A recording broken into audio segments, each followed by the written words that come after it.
السلام عليكم ورحمة الله.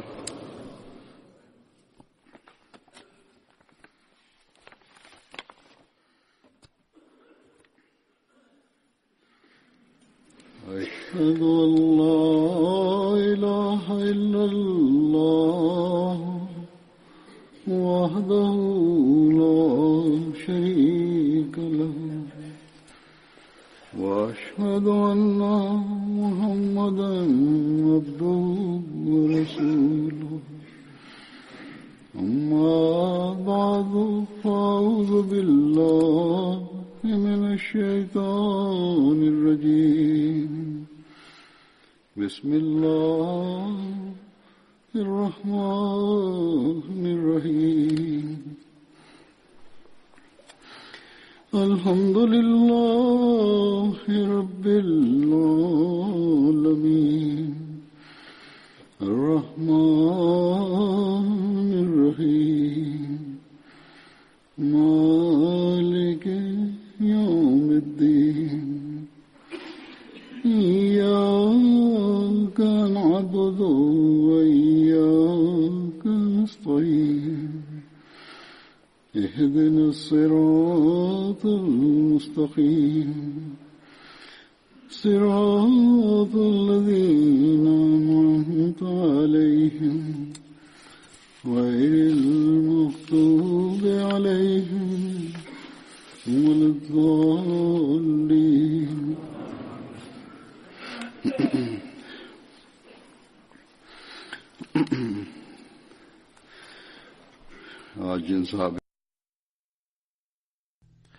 سأتناول اليوم ذكر الصحابية أبي حذيفة ابن عتبة رضي الله عنه. كنيته أبو حذيفة، واسمه هشيم أو هاشم أو قيس، وقيل مهشم. وأمه أم صفوان، واسمها فاطمة بنت صفوان. كان طويل القامة وجميل الوجه،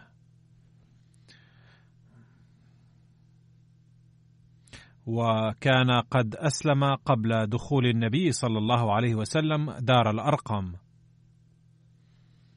أي كان من السابقين إلى الإسلام. وكتب حضرة ميرزا بشير أحمد رضي الله عنه في ذكره: كان أبو حذيفة ابن عتبة رضي الله عنه من بني أمية، واسم أبيه عتبة بن ربيعة، وهو من سادة قريش. واستشهد أبو حذيفة رضي الله عنه في معركة اليمامة التي وقعت في عهد أبي بكر رضي الله عنه مع مسيلمة الكذاب.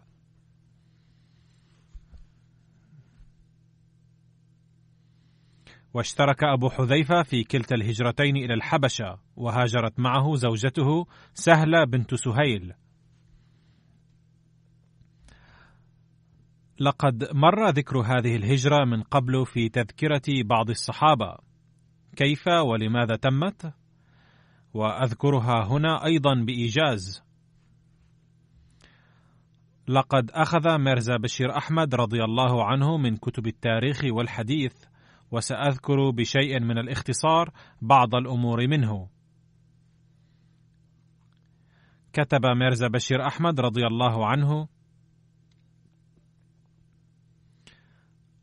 لما بلغ أذى المسلمين منتهاه وأفرطت قريش في إيذائهم، أمر النبي صلى الله عليه وسلم المسلمين بالهجرة إلى الحبشة، وقال: إن ملك الحبشة عادل ولا يظلم عنده أحد.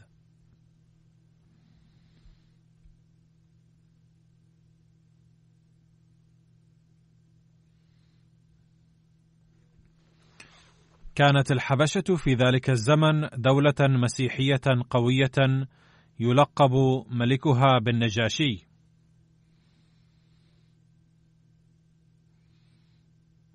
وكانت للحبشة علاقات تجارية مع العرب،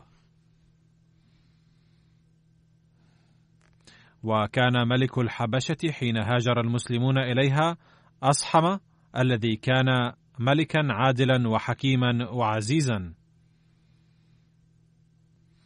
باختصار، حين بلغ أذى المسلمين منتهاه أمرهم النبي صلى الله عليه وسلم بأن الذين يستطيعون الهجرة فليهاجروا إلى الحبشة، فهاجروا بأمر النبي صلى الله عليه وسلم هذا في رجب من العام 5 بعد البعثة، وكانوا 11 رجلا و4 نسوة، والأسماء الشهيرة منهم هي عثمان بن عفان، وامرأته رقية بنت الرسول صلى الله عليه وسلم، وعبد الرحمن بن عوف، والزبير بن العوام، وأبو حذيفة بن عتبة وهو الذي نحن بصدد ذكره، وعثمان بن مضعون، ومصعب بن عمير، وأبو سلمة بن عبد الأسد، وامرأته أم سلمة. كتب ميرزا بشير أحمد رضي الله عنه: من الغريب أن معظم المهاجرين الأوائل كانوا من القبائل القوية لقريش، وكان الضعفاء قلة، بحيث يتبين أمران: الأول هو أن المسلمين المنتمين إلى القبائل القوية أيضا ما كانوا محفوظين من ظلم قريش، والأمر الثاني هو أن المسلمين الضعفاء مثلا العبيد وغيرهم كانوا في حالة ضعف وعجز إلى درجة أنهم ما كانوا يقدرون على الهجرة أيضا. حين وصل هؤلاء المهاجرون المتجهون جنوبا إلى الشعيبة التي كانت ميناء العرب حينها، وفق الله لهم سفينة تجارية كانت على أهبة الانطلاق فركبوها، وبعد وصولهم الحبشة نالوا حياة آمنة ونجاة من مظالم قريش. ولكن كما كتب بعض المؤرخين لم يلبثوا أن وصلوا الحبشة إلا بلغتهم شائعة أن قريش آمنت جميعها وصارت مكة آمنة لهم، ونتيجة هذا الخبر عاد معظم المهاجرين دون ما تفكر وتأمل.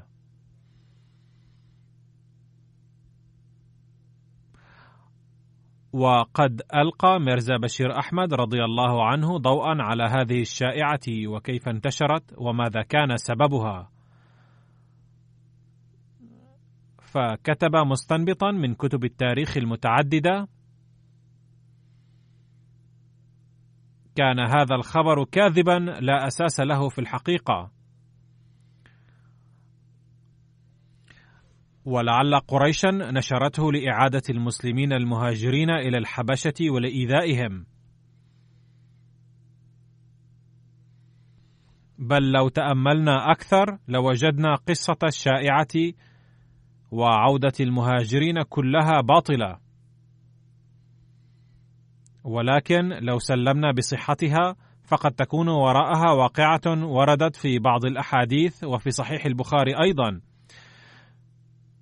وهي أن النبي صلى الله عليه وسلم ذات مرة تلا آيات سورة النجم في صحن الكعبة، إذ كان هناك بعض رؤساء قريش وبعض المسلمين أيضا، وحين أنهى النبي صلى الله عليه وسلم تلاوة سورة النجم سجد، وسجد معه المسلمون والكفار. لم يرد في الأحاديث سبب سجود الكفار،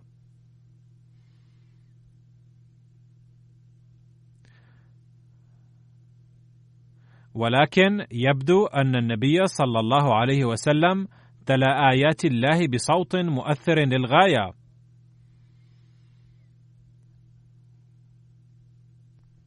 وكانت الآيات تذكر بوجه خاص وحدانية الله وقدرته وجبروته بأسلوب فصيح وبليغ جدا،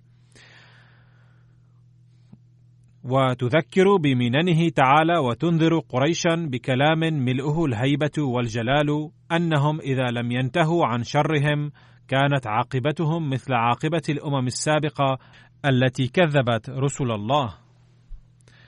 ثم في نهاية هذه الآيات أمر بأن اسجدوا لله. وبعد تلاوة هذه الآيات خر النبي صلى الله عليه وسلم والمسلمون ساجدين دفعة واحدة. فأثر هذا الكلام وهذا المشهد في الكفار حتى أنهم أيضا سجدوا مع المسلمين عفويا.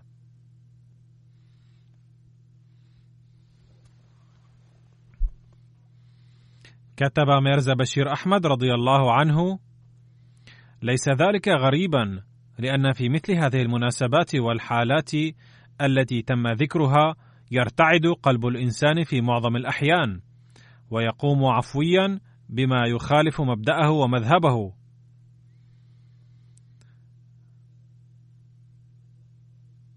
فلقد رأينا أن في بعض الآفات الطارئة ينادي ملحد أيضا أن يا رب يا رب أو يا رام يا رام.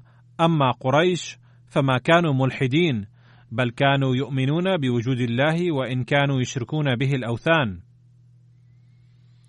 وفي هذه الأيام أيضا نرى عند الحديث مع الملحدين حين نسألهم أنه إذا عرضت لهم مشكلة فجأة أفلا يخطر ببالهم اسم الله أو يجري على اللسان فيسلمون بذلك. باختصار، كان تأثير تلاوة السورة وكلماتها وفعل المسلمين أن رؤساء الكفار أيضا سجدوا مع المسلمين. خرت جماعة المسلمين ساجدة دفعة واحدة، فنشأ تأثير ساحر بحيث سجدت قريش معهم عفويا بلا إرادة. ولكن يكون هذا التأثير مؤقتا عموما، ويعود الإنسان فورا إلى حالته الأصلية. فكان الكفار أيضا عادوا إلى حالتهم الأولى. هذا الحدث مذكور في الأحاديث الصحيحة بما فيها صحيح البخاري أيضا. فإذا كان خبر عودة المهاجرين صحيحا، فيبدو أن قريشا الذين كانوا مهتمين بإعادة مهاجري الحبشة متحسرين على إفلات هؤلاء الناس من أيديهم بهجرتهم.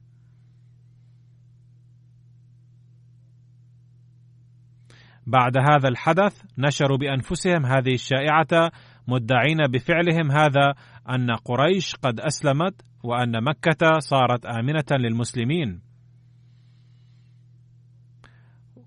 وحين بلغ المهاجرين إلى الحبشة هذا الخبر فرحوا بالطبع وعادوا تحت تأثير الفرح فور سماعهم هذا الخبر دون ما تبين. ولكن حين وصلوا مكة أدركوا حقيقة الأمر، فدخل بعضهم مكة خفية وبعضهم مستجيرين بعض رؤساء قريش الأقوياء، وبعضهم عادوا إلى الحبشة. فإذا كانت ثمة حقيقة في خبر إسلام قريش فهي حدث سجودهم عند تلاوة النبي صلى الله عليه وسلم سورة النجم فقط. باختصار، الله أعلم بالحقيقة. وإذا كان مهاجرو الحبشة عادوا إلى مكة فعلا، فعاد معظمهم إلى الحبشة مرة أخرى. ولأن قريش كانوا يزدادون إيذاء وكانت مظالمهم تشتد يوما بعد يوم، لذا بدأ المسلمون الآخرون أيضا يستعدون للهجرة سرا بأمر النبي صلى الله عليه وسلم. وخرجوا شيئا فشيئا كلما وجدوا فرصة، حتى وصل عدد المهاجرين إلى الحبشة 100 نسمة، منهم 18 نسوة. وبقي عدد قليل من المسلمين مع النبي صلى الله عليه وسلم في مكة. وسمى بعض المؤرخين هذه الهجرة هجرة ثانية إلى الحبشة.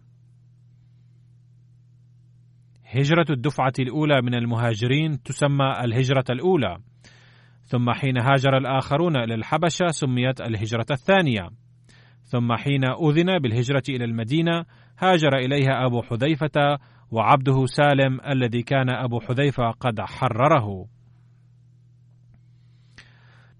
كانت هجرة أبي حذيفة الأولى إلى الحبشة والثانية إلى المدينة، حيث سكن في بيت عباد بن بشر رضي الله عنه. وآخى النبي صلى الله عليه وسلم بين أبي حذيفة وبين عباد بن بشر رضي الله عنه.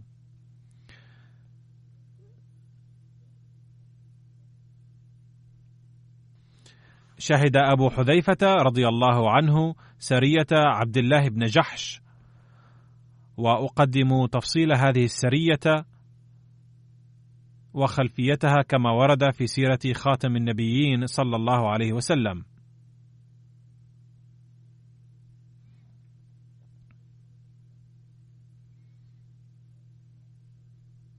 كان كرز بن جابر الفهري من رؤساء مكة، وأغار مرة على سرح المدينة التي كانت تبعد عن المدينة 3 أميال فقط،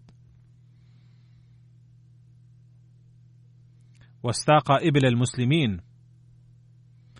حين بلغ ذلك النبي صلى الله عليه وسلم أمر على المدينة زيدا بن حارثة، وخرج في طلبه مع جماعة من المهاجرين حتى بلغ صفوان، ولكن فاته كرز. هذه هي غزوة بدر الأولى.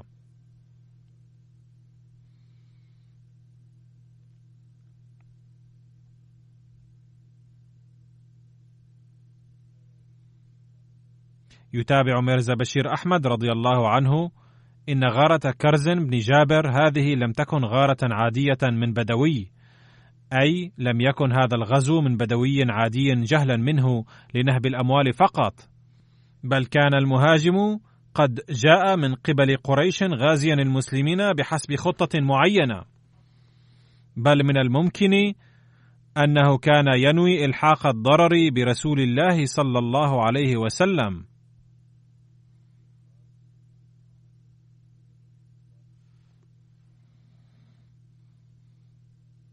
ولكن حين وجد المسلمين مستعدين اكتفى بسرقة الإبل وعاد. يبدو من ذلك أيضا أن قريش مكة كانوا قد عقدوا العزم على أن يشنوا على المدينة غارات متتالية للقضاء على المسلمين.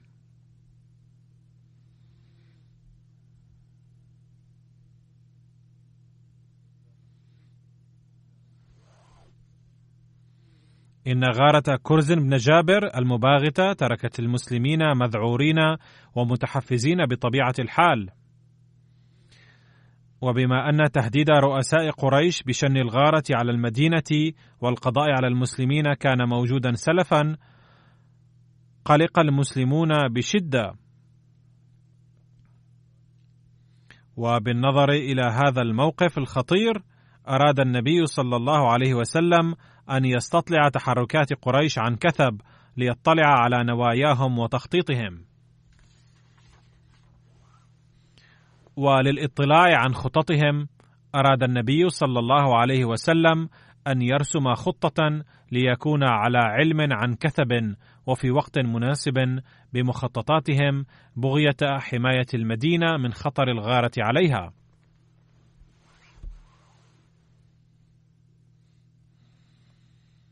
فشكل صلى الله عليه وسلم جماعة متكونة من 8 من المهاجرين،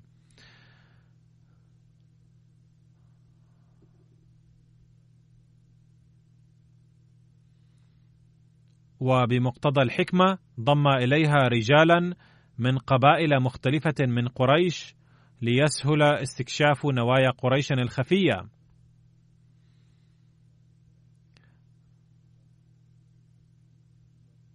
وأمر على هذه الجماعة ابن عمته عبد الله بن جحش، وكان في الجماعة حذيفة بن عتبة أيضا.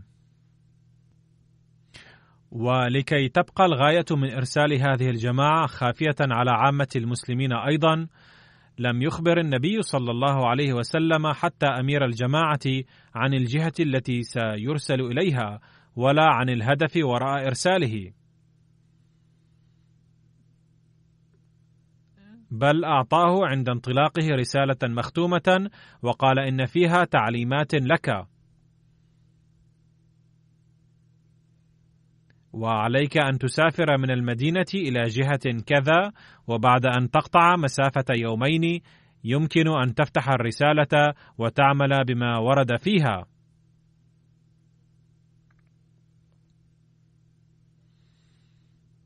خرج عبد الله وأصحابه بأمر النبي صلى الله عليه وسلم، وعندما قطع مسافة يومين فتح رسالة النبي صلى الله عليه وسلم فوجد فيها أن اذهب إلى وادي النخلة الكائن بين مكة والطائف واستطلع أحوال قريش وأخبرنا بها.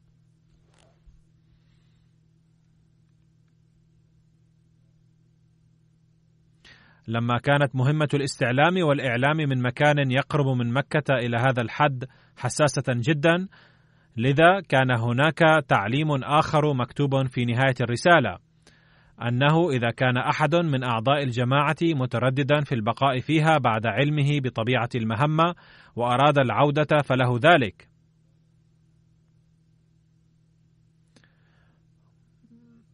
قرأ عبد الله هذا الأمر على مسامع أصحابه، وقدم الجميع أنفسهم بالإجماع وبكل سرور لهذه المهمة، وقالوا: نحن مستعدون لذلك.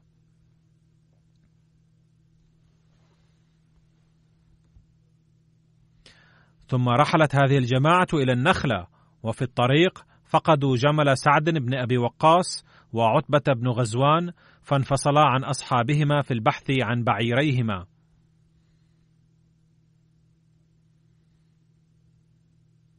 ولم يتم العثور على سعد بن أبي وقاص وعتبة بن غزوان على الرغم من البحث الكثير.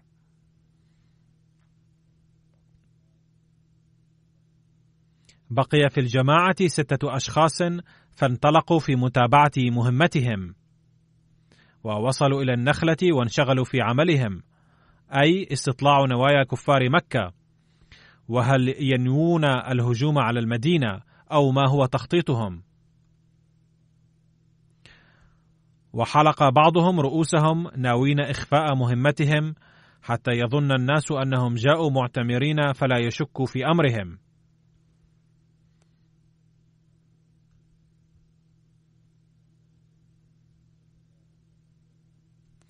ولم تمضي فترة طويلة على وصولهم هناك، وإذا بقافلة صغيرة تمر بهم في طريقها من الطائف إلى مكة. وواجهت الجماعتان بعضهما. علمت فئة قريش أنهم مسلمون وتصدوا لهم عاقدين العزم على محاربتهم. تشاور المسلمون فيما بينهم فيما يجب فعله الآن، لأنهم كانوا قد أرسلوا لاستعلام أخبار قريش سرا، ولكن من ناحية ثانية كانت الحرب قد بدأت مع قريش إذا كان الفريقان في مواجهة بعضهما البعض. كان المسلمون خائفين بطبيعة الحال من أن قافلة قريش قد رأتهم، وأن مهمة استعلام أخبارهم وإرسالها لن تبقى خافية على قريش. وكانت هناك مشكلة أخرى، وهي أن بعض المسلمين كانوا يظنون أنه اليوم الأخير من الشهر الحرام رجب، الذي لا يجوز فيه القتال بحسب عادة العرب القديمة. وكان البعض يرون أن شهر رجب قد انتهى وبدأ شهر شعبان. وجاء في بعض الروايات أن هذه السرية كانت قد أرسلت في جمادى الأخرى، فكان هناك شك فيما إذا كانت هذه أيام جمادى الأخرى أم أيام رجب. كان وادي النخلة واقعا ضمن حدود منطقة الحرم، وكان واضحا أنه لو لم يتم البت في الأمر في اليوم نفسه ستدخل القافلة في اليوم التالي منطقة الحرم، التي لا بد من احترام حرمتها. فبالنظر إلى كل هذه الأمور قرر هؤلاء المسلمون الستة أن يهاجموا قافلة قريش ليأسروا أهلها أو يقتلوهم.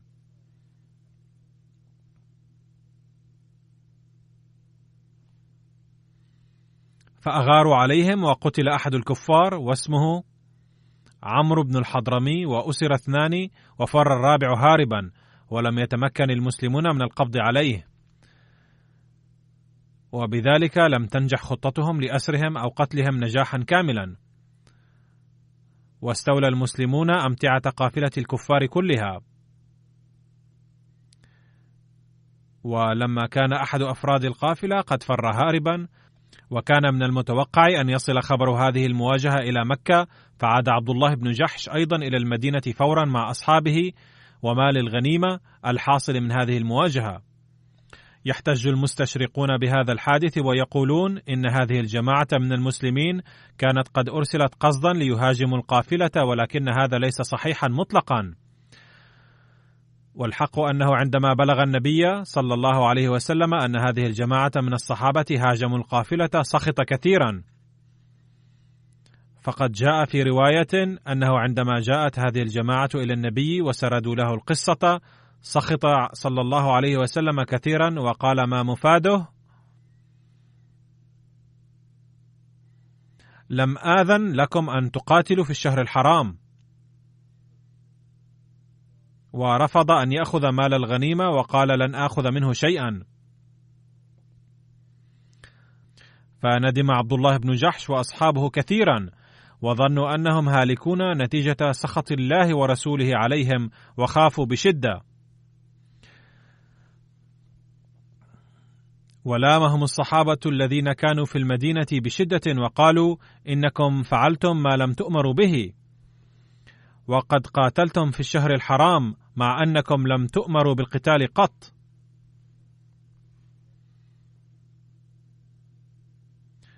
ومن ناحية ثانية أثارت قريش ضجة بأن المسلمين نقضوا حرمة الشهر الحرام. ولما كان عمرو بن الحضرمي المقتول في هذه المواجهة من الرؤساء، وكان حليفا أيضا لعتبة بن ربيعة رئيس مكة، لذا فقد أشعل هذا الحادث نار غضب قريش، وبدأوا يستعدون للهجوم على المدينة بشدة أكثر من ذي قبل. باختصار، بدأت الأقاويل حول هذا الحادث بين المسلمين والكفار، وقيل أنهم هاجموا في الشهر الحرام. يتابع ميرزا بشير أحمد رضي الله عنه ويقول في كتابه سيرة خاتم النبيين: وأخيرا نزل الوحي التالي في القرآن الكريم مطمئنا للمسلمين: يسألونك عن الشهر الحرام قتال فيه، قل قتال فيه كبير وصد عن سبيل الله وكفر به والمسجد الحرام وإخراج أهله منه أكبر عند الله، والفتنة أكبر من القتل، ولا يزالون يقاتلونكم حتى يردوكم عن دينكم إن استطاعوا.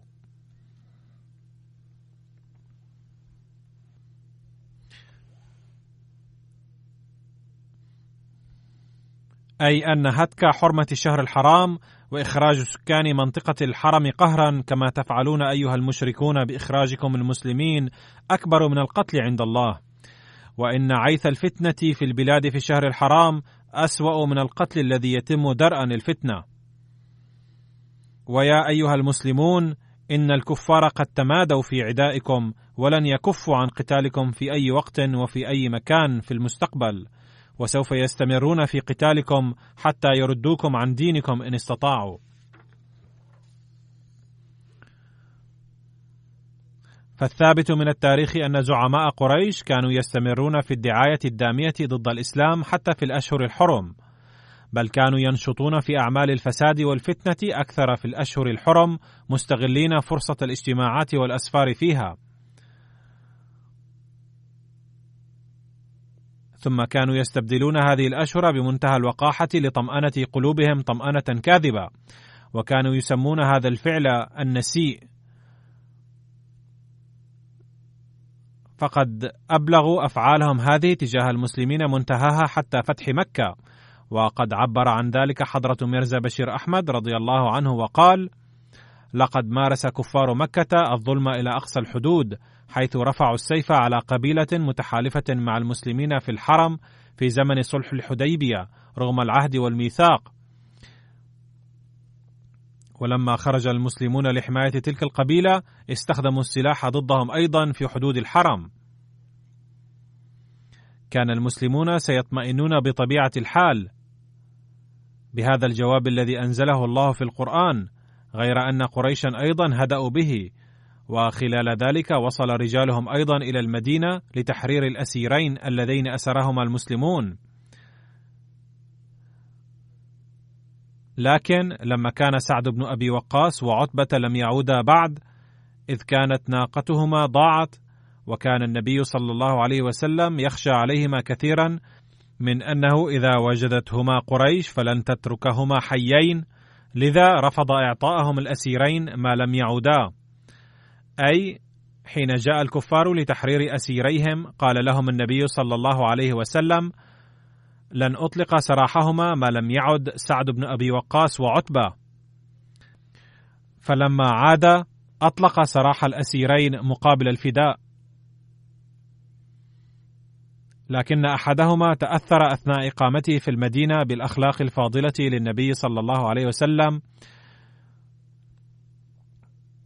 وصدق تعليم الإسلام كثيرا، حتى أنه رفض الذهاب إلى مكة حتى بعد تحريره، وأسلم على يد النبي صلى الله عليه وسلم، وانضم إلى خدامه صلى الله عليه وسلم، ولاحقا استشهد في حادثة بئر معونة، وكان اسمه الحكم بن كيسان. فلو كان هناك إكراه واعتداء لما اعتنق الإسلام هكذا. لقد ورد عن أبي حذيفة أنه يوم بدر تقدم لمواجهة أبيه،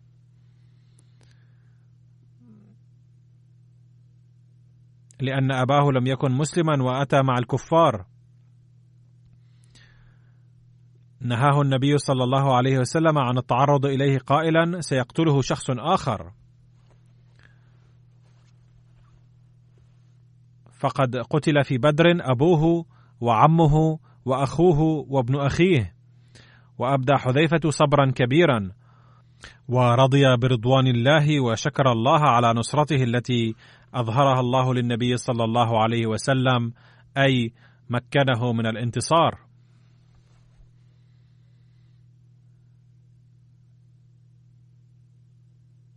عن هذه الحادثة هناك رواية أخرى أيضا عن ابن عباس قال رسول الله صلى الله عليه وسلم لأصحابه يومئذ: من لقي منكم عباسا فلا يقتله، بل عليه أن يأسره، فإنه إنما أخرج مستكرها.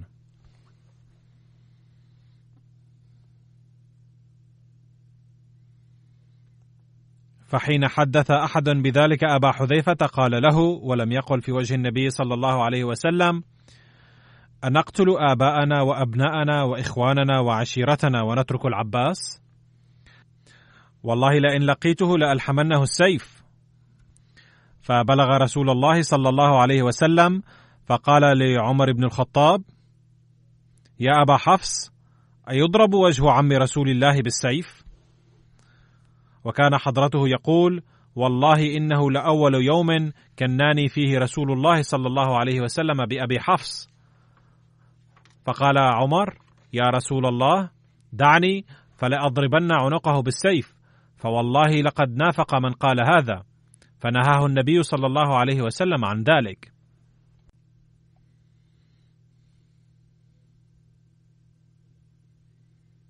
فكان أبو حذيفة يقول: ما أنا بآمن من تلك الكلمة التي قلت يومئذ، فقد نشأ لديه إحساس أنه نطق كلمة منكرة، ولا أزال منها خائفا إلا أن تكفرها عني الشهادة. أي إذا استشهدت للإسلام فسوف أعلم أني أمنت شر ذلك الكلام.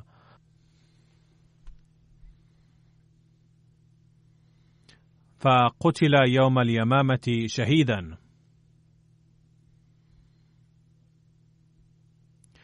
لقد صدرت منه كلمة بحماس، فظل يخاف طول الحياة من شرها حتى استشهد. عن عائشة قالت: أمر النبي صلى الله عليه وسلم بإلقاء قتل المشركين في قليب يوم بدر، فلما ألقوا وقف رسول الله صلى الله عليه وسلم وقال: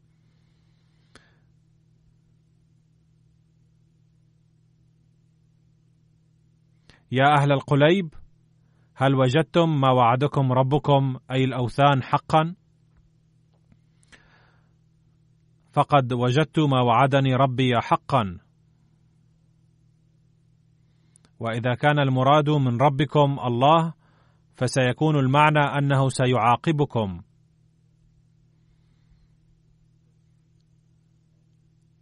باختصار، قال النبي صلى الله عليه وسلم: إني وجدت ما وعدني ربي حقا بأنه سيعاقبهم وأنهم لن يغلبوك.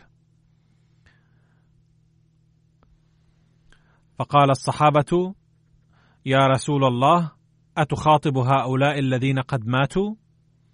فقال: لقد علموا أن ما وعدكم ربكم كان حقا. فلما ألقوا في القليب بأمر النبي صلى الله عليه وسلم، رأى حذيفة مكتئبا لأن أباه كان يلقى في القليب، فقال له: يا أبا حذيفة، والله يبدو أن ما يفعل لوالدك ساءك. فقال: لا والله ما شككت في الله ورسوله قط، ولكني كنت أعرف من أبي رأيا وحلما وفضلا، ولم تكن له نية فاسدة، وكنت أرجو أن يقربه ذلك إلى الإسلام.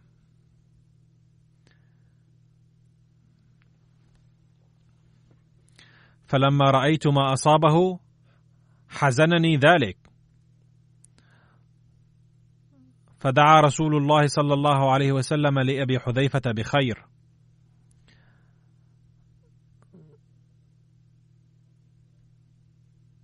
لقد شارك أبو حذيفة في جميع الغزوات واستشهد في معركة يمامة في عهد سيدنا أبي بكر رضي الله عنه عن عمر يناهز 53 أو 54 سنة.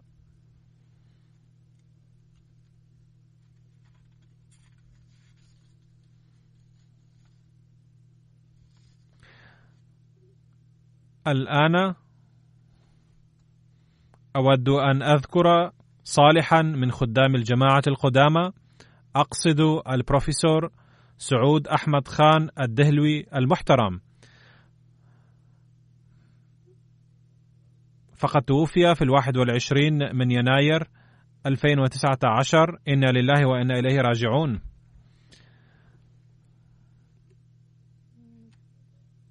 كان والده حضرة محمد حسن إحسان الدهلوي، وجده حضرة محمود حسن خان الدهلوي المدرس في بتالة، أيضا من صحابة المسيح الموعود عليه السلام. لقد كتب حضرة المسيح الموعود عليه السلام اسم جدي المرحوم ضمن 313 صحابيا له على رقم 301، حيث ورد مولوي محمود حسن خان المحترم المدرس الحكومي في بتالة، وكتب ضمن قائمة المتبرعين لإعداد دار الضيافة وحفر البئر المسجلة في كتابه السراج المنير كالتالي: مولوي محمود حسن خان المحترم من بتالة. كان عمر حضرة محمد حسن خان إحسان الدهلوي والد المرحوم سعود خان المحترم قرابة 12 سنة يوم شاهد بأم عينه آية نزول الخطبة الإلهامية في قاديان. لقد وقف البروفيسور المرحوم حياته في أبريل 1945. كان عنده شهادة البكالوريوس في اللغة الفارسية من جامعة عليكرا، وذكره سيدنا المصلح الموعود رضي الله عنه وإخوته الذين وقفوا حياتهم في إحدى خطب الجمعة في 1955 وقال: أرى أن قدوة الأستاذ محمد حسن إحسان المحترم لجديرة بالمدح والثناء. كان مدرسا بسيطا ورجلا فقيرا، فدرس أولاده بتحمل الضيق والفاقة وجعلهم يتخرجون بشهادة البكالوريوس، ثم قدم للجماعة 4 من أبنائه 6، ويخدم الجماعة الآن هؤلاء 4، وكلهم بفضل الله يخدمون بإخلاص شديد وفق مقتضيات الوقف. يقول حضرته رضي الله عنه أنه لو لم يكن هؤلاء الأولاد وقفا للجماعة لظل هؤلاء 7 يذيعون السمعة الطيبة لوالدهم ل10 أو 20 سنة، ولقالوا إن والدنا كان رجلا عظيما. ولكن عندما تنشر خطبتي هذه فإن مئات الألوف من الأحمديين سوف يثنون على موقف والدهم محمد إحسان، وسيقولون ما أروع هذا الأحمدي الذي رغم فقره سعى لدراسة أبنائه 7 ثم قدم 4 منهم إلى الجماعة، أي وقف حياتهم. ثم كان هؤلاء الأبناء 4 صلحاء وطيبين، بحيث قبلوا بكل سرور تضحية والدهم وأثبتوا بأعمالهم صحة قراره. ظل السيد سعود خان يدرس في مدرسة تعليم الإسلام بقاديان من يونيو عام 1946 إلى أكتوبر عام 1949، ثم من أكتوبر 1949 إلى بضعة أشهر ظل يؤدي واجبه كمدرس للغة الإنجليزية في الجامعة الأحمدية. لقد أرسله الخليفة الثاني رضي الله عنه في عام 1950 إلى غانا في غرب إفريقيا للخدمة الدينية، حين عين للمرة الأولى نائب المدير للثانوية الأحمدية. قد بدأ سفره إلى هناك في 30 من أبريل 1950، ووصل إلى كوماسي في 30 من يونيو، أي وصل بعد سفر طيلة شهري مايو ويونيو، في حين أننا نقطع المسافة نفسها الآن في 5 أو 6 ساعات.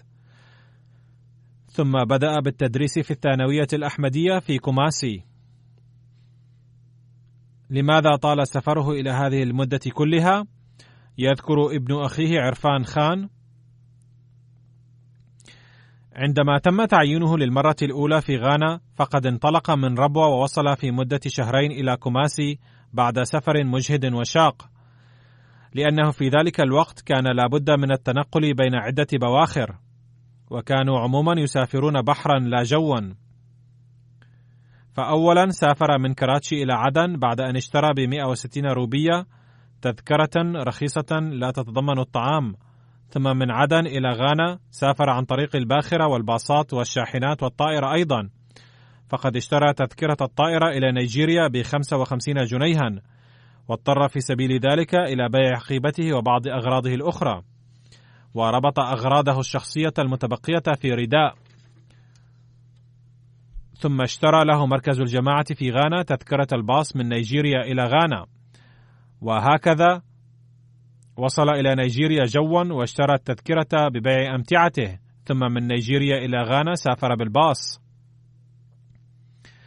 ورد في تاريخ الأحمدية أسماء الدعاة 8 الذين أرسلوا إلى غرب وشرق إفريقيا وهولندا في عام 1950، واسم السيد سعود خان ورد على رأس هذه القائمة، حيث ورد اسمه كالتالي: رقم 1 السيد سعود أحمد خان المغادر من لاهور إلى غانا في 25 أمان 1329 الهجرية الشمسية.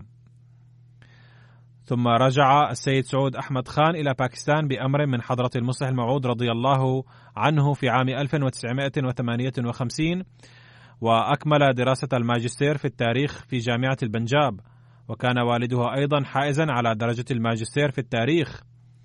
لقد توفي والد السيد محمد إحسان الدهلوي في أغسطس عام 1955، أي في الفترة التي كان يخدم فيها في غانا. ثم في عام 1961 عين مرة أخرى في غانا، وظل يقوم بخدمات جليلة هناك إلى 1968.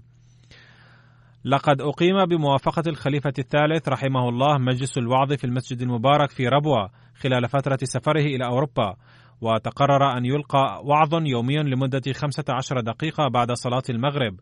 وقد بدأ هذا البرنامج منذ 7 يوليو، وكان قد شد إليه المستمعين كثيرا لأنه كان مجلسا علميا. وكان السيد سعود أحمد خان من بين العلماء الذين ألقوا خطبهم في هذا المجلس. فلما بدأت ترجمة الخطابات أثناء الجلسة السنوية، فقد حظي السيد سعود أحمد خان بشرف ترجمة خطابات الخليفة الثالث رحمه الله تعالى إلى اللغة الإنجليزية، وظل يقوم بهذا الواجب حتى آخر جلسة في ربوة. وكان من بين تلامذة البروفيسور سعود أحمد خان السيد عبد الوهاب آدم من غانا، والسيد بي كي آدو الذي كان قد أقام هنا في بريطانيا. بعد عودته إلى باكستان في عام 1968 عينه الخليفة الثالث رحمه الله في عام 1969 محاضرا في كلية تعليم الإسلام، وعينه الخليفة الرابع رحمه الله أستاذا للغة الإنجليزية لمدة 1 سنة في الجامعة الأحمدية بربوة، وكان حينها يخدم كأستاذ محاضر في كلية تعليم الإسلام أيضا. فقد بدأ عمله في الجامعة الأحمدية بتاريخ 2 مارس 1987 وواصله إلى سنة كاملة. كان أخوه الكبير السيد مسعود أحمد الدهلوي الذي كان مديرا لجريدة الفضل وتوفي قبل بضع سنوات يقول إن أخانا سعود أحمد مكتبة متنقلة، فكانت معلوماته واسعة جدا وكان شخصية علمية. تقول ابنته السيدة راشدة: كان والدي حليما جدا ومتواضعا إلى درجة كبيرة وعالما متبحرا، وكان شخصا صالحا يكثر التعبد ويلتزم بصلاة التهجد. كان يكرم الضيف جدا وكان إنسانا متواضعا، والحقيقة أنه كان كما وصفته ابنته. يقول ابن أخيه السيد نفيس أحمد عتيق وهو داعية الجماعة: كان المرحوم متواضعا جدا وتقيا ومتوكلا على الله تعالى ومحبا للبساطة. كان وفاؤه وعاطفة الخدمة الدينية مثالا يحتذى به لجميع الواقفين حياتهم. يقول هذا الداعية: قال لي السيد سعود أحمد خان مرة: إن اللباس والمرافق الأخرى ينبغي استخدامها على قدر الحاجة، ولا يليق للداعية الجري وراء الموضة والتكلف وحياة التنعم. وكان الحياء جانبا بارزا من سيرة المرحوم. يقول أحد تلامذته من غانا وهو السيد آيكي إلياسي: كان السيد سعود أحمد خان أول نائب لمدير ثانوية تعليم الإسلام في كوماسي بين فترة 1950 إلى 1955، وكان الدكتور آيس بي أحمد أول مدير لها. كان السيد سعود أحمد خان عالما مجتهدا فذا في التاريخ الإنجليزي والأوروبي، وهو كان يدرسهما. ثم يقول هذا الأخ الغاني: لم أجد له مثيلا فيما يتعلق بقواعد اللغة الإنجليزية والتحليل اللغوي للجمل، وكان له دور كبير في تحسين لغتي الإنجليزية. يقول السيد مبشر أحمد أياز وهو عميد الجامعة الأحمدية للقسم الأعلى في ربوة: كان البروفيسور سعود أحمد خان شخصا متواضعا جدا وعالما من علماء الجماعة. كنا طلابا حين كان يدرس في الجامعة الأحمدية، فكان يأتي إلى الصف في الوقت المحدد ويواصل درسه إلى آخر دقيقة من حصته. كان بعض الطلبة يحاولون من خلال أحاديثهم الخروج عن موضوع الدرس، إلا أنه كان يصرفهم عن هذا الأمر ويواصل الدرس بكل لطف دون أن يلجأ إلى التوبيخ أو الزجر. يقول: لقد لاحظت أنه كان يكن احتراما كبيرا للواقفين حياتهم، وإذا لزم نصح أحد الطلاب بشيء من الشدة فكان يراعي مشاعره وعزة نفسه. يقول: عندما سجلت برامج للفضائية الأحمدية في بداية عهدها، فإن السيد سعود أحمد خان أيضا سجل بعض البرامج حول سيرة النبي صلى الله عليه وسلم.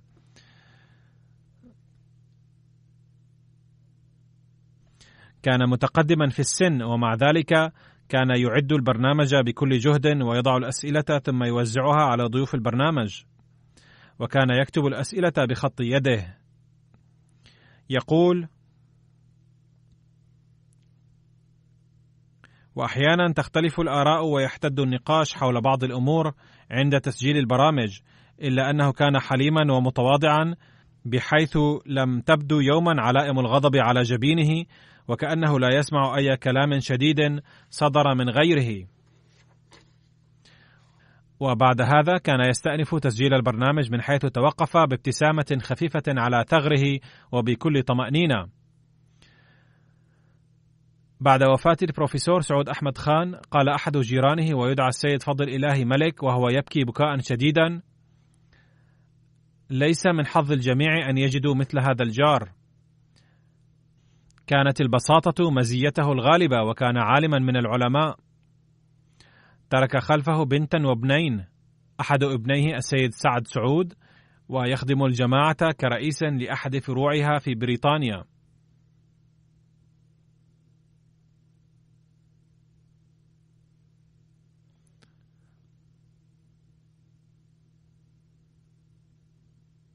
رفع الله تعالى درجاته، آمين. الحقيقة أنه كان يتميز بصفات أكبر وأكثر مما ذكرت هنا. كان يحب الخلافة حبا كبيرا ويرتبط بها ارتباط الطاعة الكاملة. وفق الله تعالى لأولاده ونسله أيضا للارتباط الدائم مع الخلافة والجماعة، ورفع الله درجاته، آمين. سأصلي عليه صلاة الغائب بعد صلاة الجمعة.